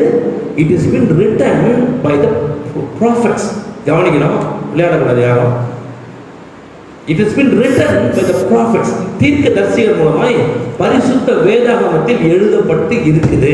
ஒரு ஆமென் சொல்லுங்க, சத்தமா சொல்ல கேட்கிறேன். என்ன சொல்றாரு? அதாவது பழைய ஏற்பாட்டு காலத்துல பழைய ஏற்பாட்டு புத்தகம்லாம் யாரை காண்பிக்குது அப்படின்னா, பழைய ஏற்பாட்டில் இருந்த எல்லா தீர்க்கதரிசியும் யாரை தான் பேசினாங்க அப்படின்னா, இயேசுவை தான் பேசினார்கள், இயேசுவை தான் தீர்க்கதரிசனமாக உரைத்தார்கள். அதனால நம்ம சொல்றோம், புதிய ஏற்பாட்டினுடைய நிழல் தான் பழைய ஏற்பாடு, புதிய ஏற்பாட்டினுடைய முன்னோட்டம் நிழல், அதுதான் பழைய ஏற்பாடு. அப்படிதான் வாசிக்கலாம். அப்படி வாசிச்சாதான் பழைய ஏற்பாட்டினுடைய உள்ள இருக்கிற ரகசியம் புரியும். இல்லைன்னா என்ன புரியாது, ஏதோ வரலாற்று புத்தகம் மாதிரி இருக்கும். அவன் பெரிய ஹீரோ, தாவீது ஒரு பெரிய ஹீரோ மாதிரி தெரிவாரு, மோசே ஒரு பெரிய ஹீரோ மாதிரி தெரிவாரு. ஹீரோக்கெல்லாம் சூப்பர் நேச்சுரல் ஹீரோ அதுல மறைஞ்சிருக்காரு, அவரை கண்டுபிடிக்கணும். ஒரு ஆமென் சொல்ல கேட்கிறேன். அல்லேலூயா. அவரை கண்டுபிடிச்சு அவரை வெளில எடுத்து வரணும். அதுதான் தீர்க்கதரிசிகள் மூலமா. கவனிங்க, இந்த தீர்க்கதரிசிகள் மூலம் எப்படி எழுதியிருக்கு, ரொம்ப முக்கியமானது பாருங்க. எப்படி எழுதினார்? 40 பேர் எழுதிருக்காங்க இந்த வசனம். இந்த வேதாகமத்தை 40 பேருக்கு 40க்கும் மேற்பட்டோர் எழுதியிருக்காங்க. 40 and above சொல்றாங்க. 40க்கு மேற்பட்டோர். ஒரு தோராயமான கணக்கு தான் 40. சங்கீதத்தை சரியா கணக்கிடல, ஆனா அப்படி கணக்குன்னு சொல்றாங்க. 40 பேர் இதை எழுதியிருக்க கூடும் என்று அவங்க சொல்றாங்க. 40 பேர் எழுதியிருக்காங்க. 40 டிஃபரெண்ட் சிச்சுவேஷன். என்ன கவனிச்சுக்கிட்டா தான் புரியும், எல்லாம் புரியாது. 40 பேர் எழுதுறாங்க. 40 வித்தியாசமான சூழ்நிலைகளின் மத்தியில் 40 பேர் எழுதுறாங்க. ஒருத்தர் எழுதும்போது எப்போ எழுதுறாரு? மோசே என்கிறவர் எப்போ எழுதுறாரு? அவர் எகிப்திலிருந்து விடுதலையாகி கானானுக்கு போகிற வழியில அவர் எழுந்த புத்தகம் தான் 5. ஆதியாகமம், யாத்ராகமம், லேவியராகமம், என்னாகமம், உபாகமம். இது அவரால் எழுதப்பட்டது, அவர் எழுதுனது. இந்த காலம் கம்ப்ளீட்டா வேற. அதுக்கப்புறம் வந்த தீர்க்கதரிசிகளுடைய காலம் கம்ப்ளீட்டா, சாமுவேல் தீர்க்கதரிசியுடைய காலம் கம்ப்ளீட்டா. காலங்கள் வேற, ஆட்கள் வேற, சூழ்நிலை வேற. அப்படியெல்லாம் இருந்தோம். பரிசுத்த ஆவியானவர் ஒரே காரியத்தை எழுதுகிறார், இயேசுவையே முன் குறிக்க எழுதுகிறார். ஒரு ஆமென் சொல்லுங்க பார்க்கலாம். அல்லேலூயா. நம்ம இப்படி எழுத முடியுமா? 2 பாஸ்டர் நீங்க ஒண்ணா உட்கார்ந்து பண்ண முடியாது, ஆராதிக்க முடியாது. ஆமாவா இல்லையா? அவர் வேற மாதிரி பாடுவாரு, இவர் வேற மாதிரி பாடுவாரு. அவர் வேற மாதிரி யோசிப்பாரு, இவர் வேற மாதிரி யோசிப்பாரு. 2 பேரும் சிங்க் ஆகவே முடியாது. 40 பேருக்கு மேல இருக்கிற தீர்க்கதரிசிகளை கர்த்தர் சிங்க் பண்ணி இருக்கிறாரு. ஒரே காரியத்தை எழுதிருக்காங்க. அவங்க வேற எழுதல, வேற காலங்கள், வேற ஆட்கள், வேற சூழ்நிலை, இதெல்லாம் இருந்தாலும் அவங்க எல்லாம் எழுதாங்க. அவர்கள் எழுதினது அனைத்துமே இயேசு கிறிஸ்துவை பற்றியது. ஒரு ஆமென் சத்தமா சொல்ல கேட்கிறேன். வாசிங்க 2 பேதுரு 1ஆம் அதிகாரம் 20-21. 2 பேதுரு 1ஆம் அதிகாரம் 20-21. வேதத்தில் உள்ள எல்லா தீர்க்க தரிசனமும்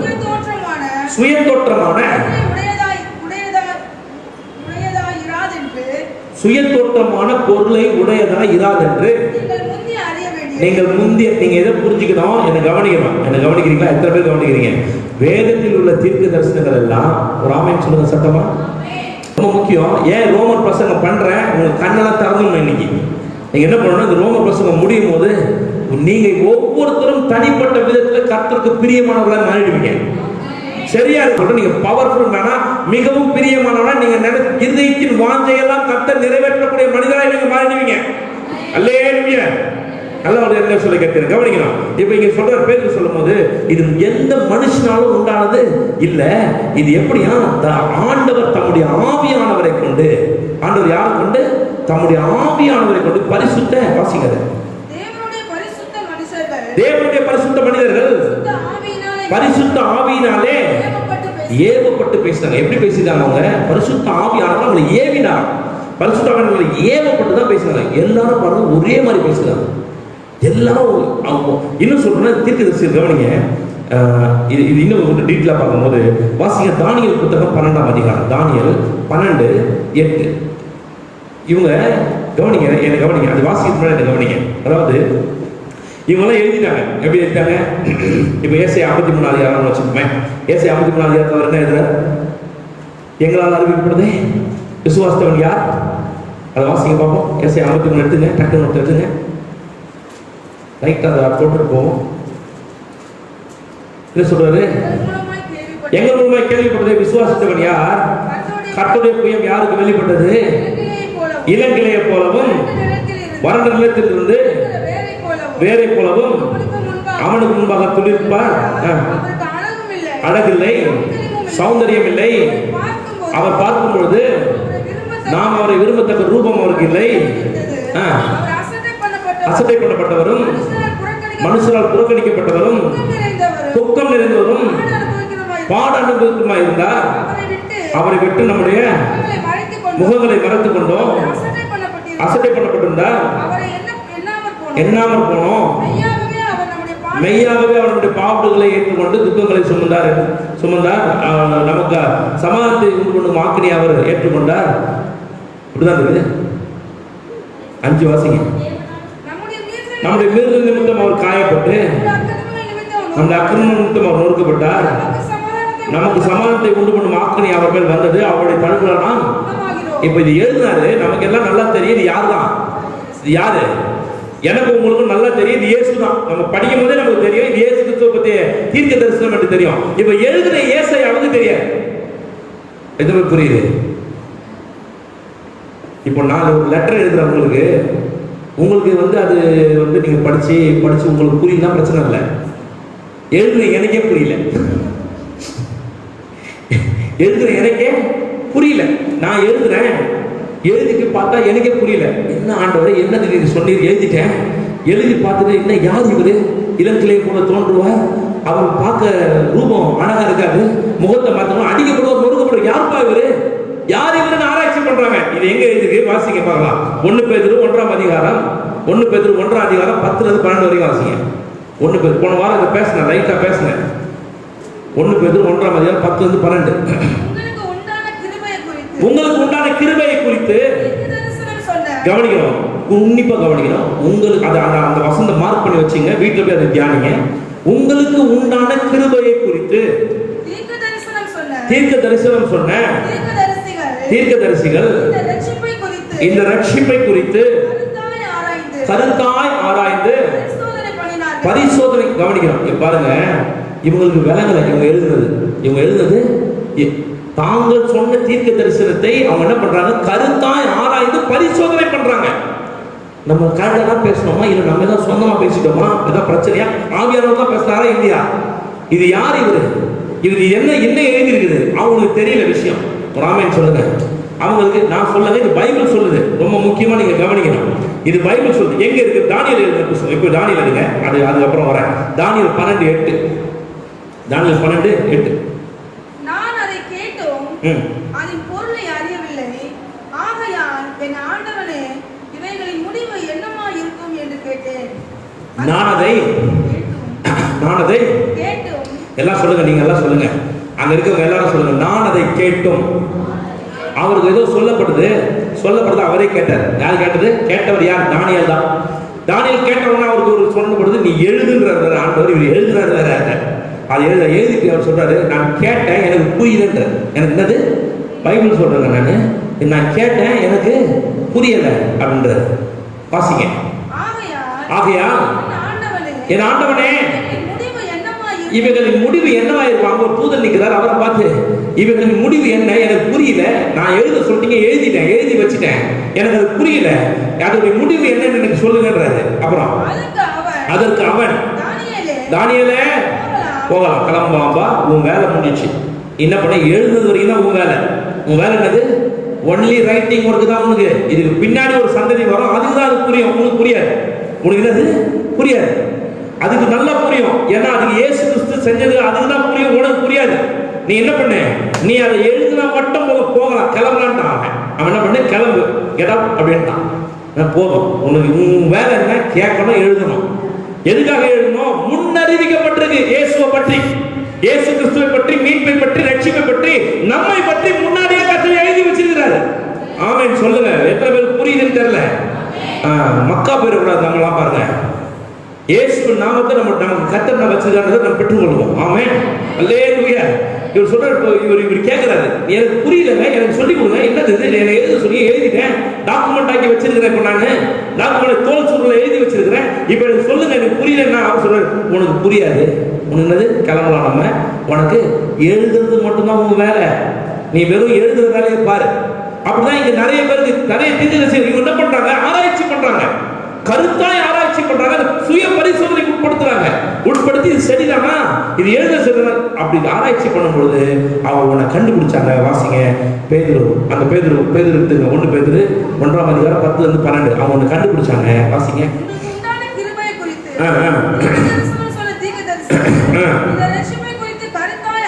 இந்த ரட்சிப்பை குறித்து கருத்தாய் ஆராய்ந்து பரிசோதனை பண்ணினார்கள்.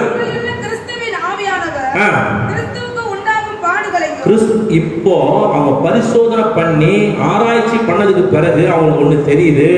என்ன தெரியுது அப்படின்னா, கிறிஸ்துவின் வாசிங்க, கிறிஸ்துவின் ஆவியானவர்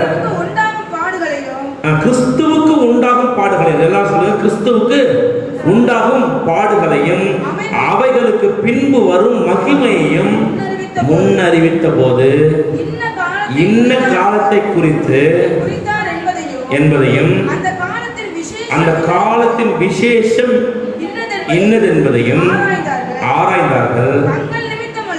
தங்கள் அவங்க நிமித்தம் இல்ல, தங்கள் நிமித்தம் அவங்கள சொல்றாங்க, தங்கள் நிமித்தம் அவங்க நிமித்தம் இல்லை, நம்ம என்ன சொல்லுங்க, நமது நிமித்தமே. என்ன சொல்லுங்க, நமது நிமித்தமே. எல்லாம் அங்க இருக்கவங்க எல்லாம் சொல்லுங்க, நமது நிமித்தமே. நமது நிமித்தமே இவர்களை தெரிவித்தார்கள் என்று அவர்களுக்கு வெளியாக்கப்பட்டது. இப்போ அவங்க என்னது, அவங்க ஆராய்ச்சி பண்றாங்க, ரொம்ப தீவிரமா ஆராய்ச்சி பண்றாங்க. என்னதுப்பா இது, யார் இவர் அடிக்கப்பட போறாரு, கொல்லப்பட போறாரு, மகிமையா அப்புறம் உயர்த்தப்பட போறாரு, யார் இவர், என்னது இது அப்படின்னு ஆராய்ச்சி பண்றாங்க. ஆராய்ச்சி பண்ணி அவங்க ஒண்ணு கண்டுபிடிச்சாங்க, என்னன்னா இது நமக்கு இல்ல, இந்த கிரேஸ் நமக்கு இல்ல, கிருபை நமக்கு இல்ல, நமக்கு பின்னாடி ஒரு சந்ததி வரப்போகுது, அந்த சந்ததிக்காக இது எழுதப்பட்டு இருக்கிறது. ஒரு ஆமென் சொல்லுங்க. அல்லே, நீங்க எவ்வளவு விசேஷமானவங்க பாருங்க, நீங்க எவ்வளவு விசேஷமானவங்க இல்லையா? ஆமாவா இல்லையா? நாம விசேஷமானவங்க ஒரு ஆமென் சொல்லுங்க பார்க்கலாம். வேதத்தை அப்படி பார்க்கணும். உங்களை எப்படி பார்க்கணும், உங்களை பிரஷியஸா அவர் பார்த்துட்டாரு. நீ ரொம்ப மக்கு மாதிரி உன்னை பார்க்காத, நீ எப்படி பாரு, கொஞ்சமாவது பரவாயில்ல, நான் இது கிறிஸ்து என்னால இல்ல, கிறிஸ்துவை கொண்டு எல்லாவற்றையும் செய்ய என்னால முடியும்னு பாரு. அப்படியாவது பாரு. ஒரு ஆமென் சொல்ல கேட்கிறேன். அல்லேலூயா. அவர் உன்னை சூப்பர் நேச்சுரலா பார்க்கிறாரு. இவர் ஏன் புள்ளன்றாரு, நான் உலகத்தோட்டத்துக்கு முன்னாடியே ரெடி பண்ணி அவனுக்காக மதிக்க போறேன்றாரு. ஒரு ஆமென் சொல்லுங்க. இப்போ இந்த கிருபை, இந்த வெளிப்பாடு நமக்குரியது இல்லைன்றதை அவங்க என்ன பண்ணாங்க, பழைய ஏற்பாட்டு பரிசுத்தவான்கள் புரிந்து கொண்டாங்க. இப்போ இருக்கிற நிறைய பேர் அதை புரிந்து கொள்ளணும், ரொம்ப முக்கியம் பாருங்க. அது அவங்களுக்குரியது இல்லை, இது நமக்குரியது அப்படின்றத புரிஞ்சுக்கிட்டாங்க. வாசிங்க, கீழே வாசிங்க. இதுல 2 பார்க்குறோம், கவனிங்க, 2 பார்க்குறோம். ரொம்ப முக்கியமான 2 நான் சொல்றேன். ஒன்று, இயேசு கிறிஸ்து பாடு அனுபவிப்பார், அப்புறம் அவர் மகிமைப்படுத்தப்படுவார். என்ன பண்ணப்படுவார்? 2. 1 பாடு அனுபவிப்பார் அப்படின்னா என்ன, நமக்காக அடிக்கப்பட்டு அவர் மரிப்பார், நமக்காக அடிக்கப்பட்டு அவர் மரிப்பார். எதுக்காக அவர் மரிச்சாரு மறந்துடக்கூடாது, இந்த பிரசங்கம் ஃபுல்லா அது வரும். எதுக்காக அவர் மரிச்சாரு?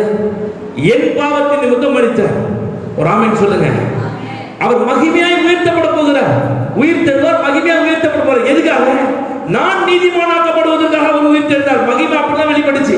நான் நீதிமானாக்கப்படுவதற்காக, நான் இல்லாம அவர் இல்ல, அவர் இல்லாம. ஆமென் சொல்லுங்க. சினிமா டயலாக் வந்துச்சு, அவர் இல்லாம நான் இல்ல, நான் இல்லாம அவரு. இல்ல, ரொம்ப முக்கியம். அதை நம்ம என்ன பண்ணக்கூடாது, கொஞ்சம் கூட மறந்துடவே கூடாது. சரி, இதை இன்னும் கொஞ்சம் டீட்டெயிலா பார்ப்போம். இயேசுவே தன்னுடைய வாயினால இது சொல்றார். இயேசுவே சொல்றாரு. எங்க சொல்றாரு வாசிப்போம். லூக்கா சுவிசேஷம் 24ஆம் அதிகாரம் 13 தொடங்கி 32 வரைக்கும் வாசிக்கும் போது, என்ன வீட்டில் வாசிங்க, அவ்வளோ பெருசு நம்ம வாசிக்க முடியாது, வீட்டில் வாசிங்க. 13 வீட்டில் எல்லாரும் போய் வாசிக்கணும், சும்மா இங்கே எழுதிட்டு போயிட்டு வீட்டில் போய் மறந்துடக்கூடாது. 13 தொடங்கி 32 வரைக்கும் வாசிக்கும் போது அவங்க ஒன்று பார்க்குறோம். இயேசு கிறிஸ்து உயிர் தெழுந்த பிறகு அவர் என்ன பண்ணுறார், எம்மாவூருக்கு போகிற சீஷர்களை சந்திக்கிறார். எம்மாவூருக்கு போகிற சீஷர்களை சந்திக்கிறார். அது எருசலேம்ல இருந்து 8 கிலோமீட்டர் தூரம் வரைக்கும் இருக்கும். அதுக்கு என்ன பண்ணாங்க, அவங்க நடந்து போறாங்க. அவங்க சொந்த ஊருக்கு போகலாம் சொல்லி திரும்பி போறாங்க. போயிட்டு இருக்கும்போது இயேசு அவங்களோடு கூட இணைந்து கொண்டார். எல்லாம் வீட்டில் போய் வாசிங்க. இயேசு அவங்களோடு கூட இணைந்து கொண்டார். அவங்க என்ன பேசிட்டு போறாங்க, இயேசு கிறிஸ்து மரண அடைந்ததை பத்தி பேசிட்டு போறாங்க. இவர் உடனே கேட்கிறார், நீங்க பிள்ளைகளே நீங்க பேசுகிற காரியம் என்னது அப்படின்னு கேட்கிறார். உடனே அவர் சொல்றாரு, நீங்க என்ன வெளியிருந்து வந்தவங்களா, வெளியூருக்காரர் இது, இங்க வந்து இயேசு கிறிஸ்து என்பவர் மகிமையா அற்புதமா செஞ்சாரு, அடையாளமா செஞ்சாரு, எங்களை ரட்சிப்பா ரட்சிச்சிருந்தாங்க. ஆனா அவரை கொலை பண்ணிட்டாங்க 3 நாட்களா. அதுதான் பெரிய பெரிய சங்கதி. எருசலேம் முழுக்க அதுதான் பேசுறாங்க. இயேசு கிறிஸ்து மரணம் அடைஞ்சிட்டார், இயேசு கிறிஸ்துவே மரணம் அடைஞ்சிட்டார் அப்படி பேசிட்டு இருக்காங்கப்பா, அது உனக்கு தெரியாதா அப்படின்றாங்க. அப்படின்னா இவர் உடனே சொல்றாரு, ரொம்ப முக்கியமா அந்த பகுதிகள் நான் உங்களை ஹைலைட் பண்றேன். 25ஆம் வசனம் வாசிங்க. 25.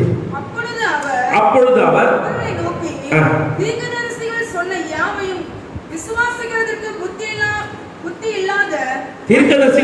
யாவையும் விசுவாசிக்கிறதுக்கு புத்தி இல்லாத மந்த இருதயம் உள்ளவர்களே. எப்படி அவர் எங்க சொல்றாரு, எதை கோடிடுறாரு பாருங்க, எதை கோடிடுறாரு. தீர்க்கதரிசிகள் சொன்னதை விசுவாசிக்க முடியாத மந்த இருதயம் உள்ளவர்களா இருக்கீங்க நீங்க. என்ன தீர்க்கதரிசி சொன்னாங்க, பழைய ஏற்பாட்டு தீர்க்கதரிசி சொன்னாங்க. அது என்ன சொன்னாங்க அவங்க வாசிங்க. கிறிஸ்து இவ்விதமாய் பாடுபடவும் தமது மகிமையில் பிரவேச 2 வந்துருச்சா, இப்போ 2 வந்துருச்சா, எதிர்க்கு வந்துருச்சு. இயேசு பாடுபடுவதும் மகிமையை உயர்த்தப்படுவதும் 2 வந்துருச்சா. இது 2 எங்க பார்த்தோம், இது 2 எங்க பார்த்தோம் சொல்லுங்க, எங்க பார்த்தோம், இப்போ எங்க பார்த்தோம், இது 2 எங்க பார்த்தோம். தீர்க்கதரிசிகள் கண்டுபிடிச்சாங்க, ஆராய்ச்சி பண்ணி கண்டுபிடிச்சாங்க. என்ன கண்டுபிடிச்சாங்க, கிறிஸ்து பாடுபடணும், அவர் மகிமையாய் உயர்த்தப்படணும். இது இந்த அவர் கிறிஸ்து பாடுபடுவார், மகிமையா பண்ணுவார், உயிர்த்தெழுதல் அடைவார் என்பதை அவர்களுக்கு அறிவிக்கப்பட்டுச்சு.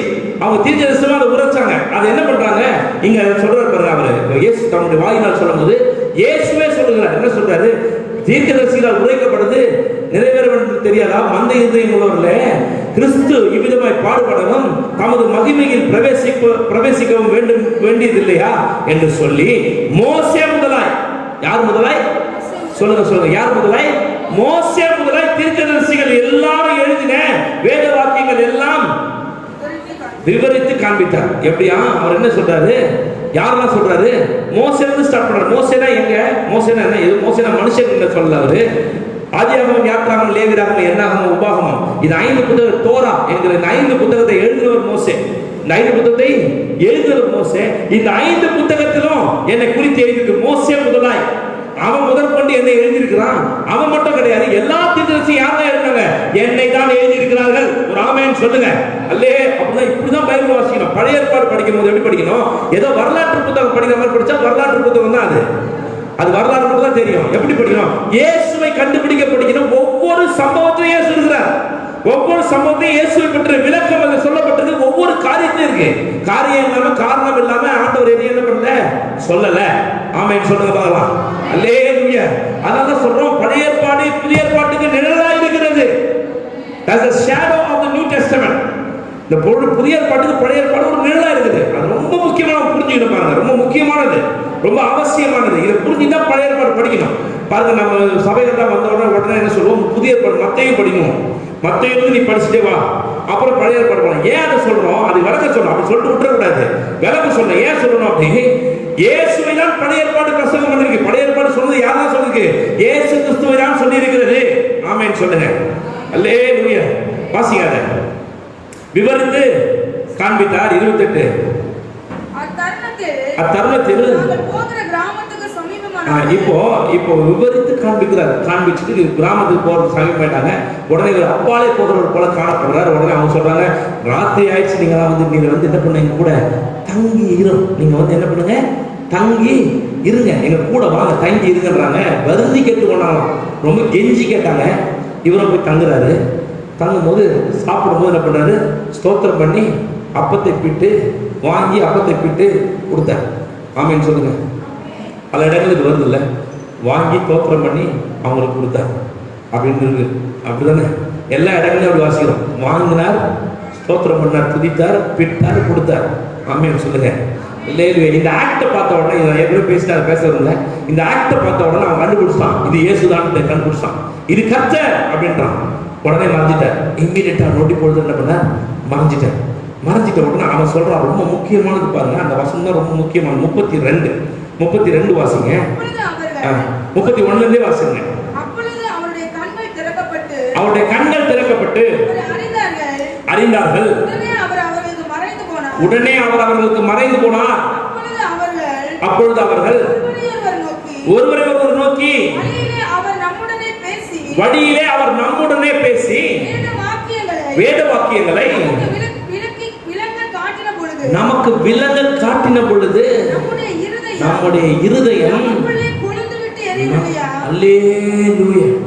இப்ப வேத வாக்கியங்களை விளங்கி காட்டின பொழுது நம்முடைய இருதயம் என்ன பண்ணணும், கொழுந்து விட்டு எரியணும். எத்தனை பேருக்கு எரியுது இன்னைக்கு? கொழுந்து விட்டு நம்முடைய இருதயம் என்ன பண்ணணும், எரியணும். ஆமென் சொல்லுங்க பார்க்கலாம். இயேசு விலக்கி காட்டுகிறார், நான் தான் அதுல இருக்கிறேன். அவர் இயேசு கிறிஸ்துவானவர் தான் அந்த பழைய ஏற்பாட்டில் இருக்கிறார். பழைய ஏற்பாட்டு தீர்க்கதரிசனங்கள் அவரை பற்றி தான் சொல்லி இருக்குது. அவங்க காண்பிக்கிட்ட உடனே அவனுடைய இருதயம் கொழுந்து விட்டு எரிந்தது. அல்லேலூயா, அல்லேலூயா. இந்த காலவெளியில் நம்முடைய இருதயம் கொழுந்து விட்டு எரிய கத்த செய்வாராக. தீர்க்கதரிசிகள் மூலமா எழுதிட்டார்னா என்ன, வாக்குத்தத்தம் ப்ராமிஸ் பண்ணிட்டார், ப்ராமிசரி பண்ணிட்டாரு. அதை அவர் மாற்ற முடியாது, மாற்ற மாட்டார். ஆமென் சொல்லுங்க பார்க்கலாம். இப்போ நான் சொல்றேன், அது வந்து ஏதோ எழுதிட்டாரு, அது ஏதோ எழுதப்பட்டது அப்படிலாம் சொல்ல முடியாது. அவரை அப்படிலாம் நான் பண்ண சொல்றேன். 10 நிமிஷம் முடிச்சிருவேன். கரெக்டா கவனிக்கணும், சிந்தைகள் சிந்தலாம கவனிங்க. ஏதோ எழுதப்பட்டுச்சு அப்படிலாம் கிடையாது. அவர் எழுதுனதின்படி செய்கிறவர். நான் சொல்றேன், இந்த வேதாகமத்தில் தீர்க்கதரிசி மூலமா எழுதுனாங்க இல்லையா, அது எப்படிப்பட்டதுன்னா, நான் இப்போ ஒரு செக் கொடுக்குறேன் உங்களுக்கு, கையெழுத்து போட்டு ஒரு அமௌண்ட் போட்டு செக் கொடுக்குறேன். அந்த செக்கு ஒருவேளை பாஸ் ஆகலாம், நீங்க என்ன பண்ணலாம், என் மேல கேஸ் போட்டுக்கலாம் இல்லையா? கரெக்டா? இப்படிதான் போடுறான், பேங்க் தரலாம், கேஸ் போட்டுறான். நான் போயிட்டு செக்கை பிடிச்சி ஜெயிலில் போடுன்னு சொல்ல முடியுமா? கையெழுத்து தானே போட்டேன், செக்கை பிடிச்சி ஜெயிலில், கையெழுத்து பிடிச்சி ஜெயிலில் போட்டு சொல்ல முடியுமா? இல்ல. அந்த கையெழுத்து யாரை காண்பிக்குது, என்ன காண்பிக்குது? அந்த கையெழுத்து என்ன பிரதிபலிக்குது? நான் தான் அந்த கையெழுத்து தான் நானு. ஆமென் சொல்லுங்க. எந்த பேர் புரியுதுக்காக அப்படி சொல்றேன். இந்த கையெழுத்து தான் நானு. அப்படிதான் அவருடைய வாக்குத்தத்தம் தான், அவர் தான் அந்த வாக்குத்தத்தம். ஆமென், ஆமென் சத்தமா சொல்லுங்க. அல்லேலூயா. இந்த வாக்குத்தத்தம், இயேசு வருவார், உங்களை மீட்டெடுப்பார், உங்களை ரட்சிப்பார், அவர் உங்களுக்காக அடிக்கப்படுவார், நொறுக்கப்படுவார். ஏதோ வார்த்தை அல்ல, அந்த வார்த்தையை அவரே அந்த வார்த்தை. ஆமென், அல்லேலூயா. அது அவர் நிறைவேற்றி தான் ஆகணும். அதுக்காக தான் வந்தார், நிறைவேற்றுவதற்காக. அடுத்து பாருங்க, இது எப்படி தேவனுடைய சுவிசேஷம். எப்படி 3 சொன்னேன் இல்லையா? வாக்குத்தத்தத்தின்படி இயேசுவானவர் வர வேண்டும் என்பது சுவிசேஷம். அடுத்து தீர்க்கதரிசிகள் முன் எழுதப்பட்ட பரிசுத்த வேதாகமத்தில் எழுதப்பட்ட சுவிசேஷம். 3வது தேவனுடைய சுவிசேஷம். என்ன சுவிசேஷம் சொல்லுங்க? தேவனுடைய சுவிசேஷம். என்ன தேவனுடைய சுவிசேஷம்? What is the gospel of God? In the good news of God, gospel of God. கர்த்தருடைய தேவனுடைய சுவிசேஷம். கவனிங்க, தேவனுடைய சுவிசேஷத்தை கொஞ்சம் ஒரு 2 நிமிஷத்துல அதை மட்டும் பேசுறேன். தேவனுடைய சுவிசேஷம் என்பது என்ன? யோவான் 3ஆம் அதிகாரம் 16ஆம் வசனம். யோவான் 3:16 வாசிச்சா தேவனுடைய சுவிசேஷம் என்னன்னு புரிஞ்சிடும் உங்களுக்கு.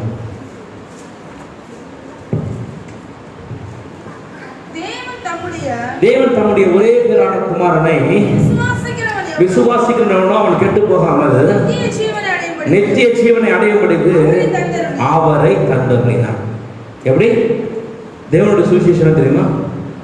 அவரை விசுவாசிக்கிறவன் கெட்டு போகாமல் நித்திய ஜீவனை அடைய அவரையே தந்துட்டார். என்ன பண்ணிட்டார்? அவரையே தந்துட்டார். ஒரு ஆமென் சொல்லுங்க சத்தம். எதுக்கு? ஆண்டவர் மனிதன் மீது நாம் இப்படி பாருங்க. அதாவது நியாயப்பிரமாண காலத்துல மனிதனை கர்த்தர் தூரமா வச்சுட்டார். ஆண்டு பக்கத்துல மனிதன் போக முடியல. பலிகள் மூலமா தான் மனிதன் கிட்ட போனா. அப்ப கூட ஆசாரியன் தான் என்ன பண்ண முடியும்? பிரதான ஆசாரியன் தான் பிரதான மகாபரிசுத்த தளத்துக்கு ஒரே ஒரு நாள், வருஷத்தை ஒரே ஒரு நாள் அதை பார்க்க முடியும். 10 நாளுக்கு உள்ள போனா செத்து போயிடுவான். ஒருத்தர் பார்க்க முடியாது. கர்த்தருக்கும் மனிதனுக்கும் ஒரு பெரிய பிளவே இருந்துச்சு. அதுக்கு முன்னாடி அது கூட கிடையாது. அதுக்கப்புறம் வந்து இப்படி ஒரு டெர்மினாலஜி இருந்துச்சு, இப்படி இருந்துச்சு. இந்த காலத்துல கத்த சொல்றாரு இதெல்லாம் அவர் விரும்பல. அவர் என்ன செய்யற, ஒருத்தருக்குள்ளேயும் வந்து வாசம் பண்ணணும், ஒருத்தரையும் கட்டி அணைக்கணும். என் பிள்ளைகளோடு நான் அவர்களோடு வாசம் பண்ண வேண்டும் என்று கத்த விரும்புகிறார். ஆமென் சொல்லுங்க. என்ன செஞ்சார் அவரு? அது என்னை உங்களை நேசித்து நம்மை நேசித்து பிரசங்கத்தை கேட்கிற ஒவ்வொருவரையும் நேசித்து இயேசுவையே நமக்காக தந்தார். ஆமென் சொல்ல விரும்பினால் ஆமென் சொல்லுங்க. நான் ரோமர் நிருபத்தை இன்னொரு வசனம் 8ஆம் அதிகாரம் நான் நினைக்கிறேன், 8ஆம் அதிகாரம் எடுங்க. ரோமர் நிருபம் 8:32 வாசிங்க. 8:32. தேவன் தெரிந்து கொண்டவர்கள் மேல் தம்முடைய சொந்த இல்ல 8:30 தம்முடைய சொந்த குமாரன் என்று பாராமல் நாம் எல்லாருக்காகவும் அவரை ஒப்பு கொடுத்தவர். போறோம் எப்படி? சொந்த குமாரன் என்று பாராமல் நம்ம எல்லாருக்காகவும் அவர் என்ன பண்ணார்? ஒப்பு கொடுத்தார். ஒரு ஆமென் சொல்லுங்க. என்ன அவருடைய இந்த சுவிசேஷம்? It is the gospel of love. மனிதனை தேவன் அளவிட முடியாதபடிக்கு நேசிக்கிறார். இப்படி நேசிக்கிற கடவுள் உலகத்தில் கிடையவே கிடையாது. இன்னும் சொல்ல மனிதனை கனப்படுத்துகிறார், மனிதனுக்கு மரியாதை கொடுக்கிறார். ஆமென் சொல்லுங்க. எத்தனை பேருக்கு புரியுது? மனிதனை நான் சொல்றேன், வேற எந்த மதத்திலையோ வேற எந்த இடத்துலயோ நான் எதையும் அப்படி குறைச்சி பேசுறேன் இல்லை, குறைச்சி பேசுறது இல்லை சொல்றேன். வேற எந்த இடத்துலயும் மனிதனை மரியாதை கொடுத்த தெய்வங்கள் கிடையாது. உலகத்திலேயே ஒரே ஒரு கடவுள், அவர் சொல்றார் நான் தான் உலகத்தை உண்டாக்கின கடவுள், வேறு ஒரு தேவன் இல்லை. அவர் சொல்றார் இந்த மனிதனை நான் என்னை பார்க்கிறோம் அதிகமாக நேசிக்கிறேன். ஆமென் அல்லேலூயா ஹல்லேலூயா. ஒரு ஆமென் சொல்ல கேட்கிறேன். நாங்க ஏன் அப்படி காத்து கத்துறோம்? என்ன காரணம்? எல்லாரும் இங்க வாங்கன்னு சொல்றேன். என்ன காரணம்? இந்த தேவன் ரொம்ப ரொம்ப ரொம்ப நல்லவர். இவர் 100 கிலோமீட்டர் நடந்துவான்னு சொல்ல மாட்டார். இவர் எதையாவது தூக்கிடுவான்னு சொல்ல மாட்டார். பணமுட்டையை கொண்டு போடுன்னு சொல்ல மாட்டார். உன் காசை பணத்தை அவர் எதிர்பார்க்க மாட்டார். அவர் எதிர்பார்க்கறது ஒண்ணே ஒண்ணுதான், எனக்கு உன் வாழ்க்கையில் இடம் கொடு, நான் உன்னை எம்ப்ரேஸ் பண்ண அணைத்துக் கொள்ள விரும்புகிறேன். ஆமென் அல்லேலூயா ஹல்லேலூயா. கவனிங்க, பவுல் அப்போஸ்தலனுடைய வாழ்க்கையில் என்ன நடந்துச்சு? 9ஆம் அதிகாரம் அப்போஸ்தலர் நடவடிக்கைகளை வாசிக்கும் போது பவுல் அப்போஸ்தலன் ரட்சிக்கப்படுறார். எப்படி ரட்சிக்கப்படுறார் பாருங்க. கவனிங்க, யாரை எடுக்க வேணா வீட்டில் வாசிங்க. எப்படி ரட்சிக்கப்படுறார்? கர்த்தர் அவரை வழிபயணத்தை சந்திக்கிறார். இவர் வழிபயணத்தில் இருக்கும் பொழுது இவர் சபைகளை உபத்திரவப்பட்ட சபையை துன்புறுத்துறார். சபைகளை ஏராளமே சபைகள் என்ன பண்றார்? ஜனங்களை கொன்று குவிக்கிறார். எல்லாம் சிறைச்சாலை போடுறார். பயங்கரமான சபைகளை உடைச்சு நாசம் பண்ணிட்டு இருக்கிறார். இயேசுவுக்கு விரோதமா வேலை செஞ்சுட்டு இருக்கிறார். அவர் நினைக்கிறது சரின்னு அவரே நினைச்சிட்டு வேலை செய்யறார். இயேசு அவரை சந்திக்கிறார். இது நியாயப்பிரமாணத்தின்படி கர்த்தருக்கு விரோதமாய் ஒருத்தர் செஞ்சா அவன் சாகணும். நியாயப்பிரமாணத்தின்படி மரண தண்டனை அடைய வேண்டும். அவன் மரணத்தை சந்திக்கணும். இவருக்கு ஒளி பயங்கரமான வெளிச்சம் இவர் சுற்றி பிரகாசிக்குது. இவருடைய கண்கள் கூட கீழே விழுந்தாரு. யாரு நீர்? அவருக்கு சத்தம் பவுலே பவுலே முளிர் உதைப்பது கடினமான ஒரு சத்தம் கேட்குது. கேட்ட உடனே இவர் யார் நீ என்றாரு. நான் தான் நீ மறுதளிக்கிற இயேசு, நானே தேவன். இவர் நடுங்கிட்ட, ஆண்டவரே நான் என்ன செய்யணும்? தப்பு பண்ணிட்டேன், என்ன பண்ணணும்? அங்கே எதிர்த்து நான் சொல்ற இடத்துக்கு போ, அவ்வளவுதான். அந்த 3 நாட்கள் உயிர் பயந்து வாழ்ந்திருப்பார் இவர். எப்படி நியாயப்பிரமாணம் என்ன சொல்லுது? கர்த்தருக்கு விரோதமாக ஒருவன் செய்தால், சாட்சியிட்டால், கர்த்தருக்கு விரோதமாக ஒருவன் செஞ்சா அவனை நடு இடத்த கொண்டு நிறுத்தி அவனை கல் எறிந்து கொல்லணும். இது நியாயப்பிரமாணம். இவர் இந்த நியாயப்பிரமாணத்தின்படி பவுல் என்ன பண்ணணும்? கொல்லப்படணும். பவுல் என்ன பண்ணணும்? கொல்லப்படணும். உண்மையான தேவனை மறுதலித்த குற்றம். ஏன்னா இவர் பல பேர் அப்படி பண்ணிருக்கிறாரு. இவர் பல பேரை சேவான் கல்லெறிந்து கொல்லப்படும் போது சம்மதித்து எல்லா ட்ரெஸ்ஸையும் எடுத்து வச்சு காத்துட்டு இருந்தவர். இவர் சாதாரணமான இவர் கொல்லப்படும் உயிர் பயத்தில் இருப்பாரு. ஆனா என்ன நடக்குது? ஒருத்தன் வரான், வந்து கண்களது செதில்கள் விழுது. அவன் சொல்றான், கர்த்தர் உன்னை அவர் ஊழியத்துக்கு என்று தேர்ந்தெடுத்திருக்கிறார். இந்த அன்புக்கு முன்னாடி அவரால் பவுல் அப்போஸ்தலனால திகச்சு விட்டார் பாருங்க. அதனால அவர் எழுதும்போது ரோமர் நிருபம் 1ஆம் அதிகாரம் 1ஆம் வசனம் ஆரம்பிக்கும் சொல்றார், கிறிஸ்துவின் சுவிசேஷகனாகிய பவுல். அப்படிதான் இருக்குது, வாசிங்க. இயேசு கிறிஸ்துவின் ஊழியக்காரன் போதும். இயேசு கிறிஸ்துவின் ஊழியக்காரன். இந்த கிரேக்க பதம், இந்த ஊழியக்காரன் என்கிற கிரேக்க பதம், நாம தான் ஊழியக்காரன் பாஸ்டர், ரெவரண்ட், சுவிசேஷகர், தீர்க்கதரிசி. இப்போ முதல்ல வந்து நம்மளாம் யாராவது தீர்க்கதரிசி நம்ம சொன்னோம். இப்போ அவங்களே சொல்லிக்கிறாங்க நாங்கள் தீர்க்கதரிசின்றாங்க. தீர்க்கதரிசி, போக்கதரிசி அப்படின்னு எதுவும் போட்டுக்கிறோம்ல, தப்புல போட்டுக்கிறோம், ஒன்றும் பிரச்சனை கிடையாது. ஆனால் என்ன இங்கே ஊழியக்காரன்னா என்ன அர்த்தம்? என்ன மீனிங்? கிரேக்க பதத்தை என்ன அர்த்தம் அப்படின்னா, வாலியன்டர்லி பாண்ட் ஸ்லேவ். எப்படி? நான் விருப்பப்படி, நானே விருப்பப்பட்டு கர்த்தருக்கு என்னை அடிமையாக ஒப்பு கொடுத்திருக்கிறேன். ஆமென் சொல்லுங்க. ஊழியக்காரர் என்ன அர்த்தம்? அவர் என்ன கட்டாயப்படுத்தி இழுத்துட்டு வந்து நீ பண்ணணும் அப்படி நசுக்கி வைக்கல. என்ன பண்ணிட்டாரா? நான் விருப்பப்படி, என் மன விருப்பத்தின்படி நானே அதை ஒப்பு கொடுத்து நான் உனக்கு அடிமையா வாழ விரும்புற ஆண்டவர் ஒப்பு கொடுப்பது தான் ஊழியம். ஒரு ஆமென் சொல்ல கேட்கிறேன். இவர் சொல்ற ஊழியக்காரனாகிய பவுல் எப்படிப்பட்ட ஊழியக்காரர்? அடிமையாய் தன்னை ஒப்பு கொடுத்தார். ஏன் இவர் அடிமையா ஒப்பு கொடுத்தார்? என்ன காரணம்? இப்படி ஒரு அன்பு அவர் கண்டதே கிடையாது, கேட்டதே கிடையாது. இவர் கேட்டதெல்லாம் நியாயப்பிரமாணம், இவர் கண்ணுக்கு கண் பல்லுக்கு பல், இவர் கேட்டதெல்லாம் கர்த்தருக்கு விரோதமா நடந்தா அவனை கொலை பண்ணணும். இவர் கர்த்தருக்கு விரோதமா செஞ்சு அவர் மன்னிச்சிட்டார். இப்படி ஒரு தேவன் அவர் இதுவரைக்கும் கேள்விப்பட்டதே இல்லை. இவர் சொல்றார், நான் உங்களுக்கு அடிமையாய் ஒப்பு கொடுக்கிறேன். எத்தனை பேரோட ஒப்பு கொடுக்க விரும்புறீங்க? இன்னைக்கு அடிமையை ஒப்பு கொடுக்க விரும்புறது எத்தனை பேரு? நான் சொல்றேன், இந்த அன்புக்கு நிகரா வேற ஒரு அன்பு இல்ல. இது மிகப்பெரிய அன்பு, மாசிடாத அன்பு, கரையில்லாத அன்பு. கண்களை முழுவதுமா முழங்கால் போட முடிஞ்சதெல்லாம் முழங்கால் போடுங்க. எழுப்பி நிற்க முடிஞ்சதெல்லாம் எழுப்பி நிற்போம். We praise you, Father. கண்ணை மூடலாம். ஷபாலாதா ராபாலாலா துடே. ஹல்லேலூயா, ஹல்லேலூயா, ஹல்லேலூயா, ஹல்லேலூயா.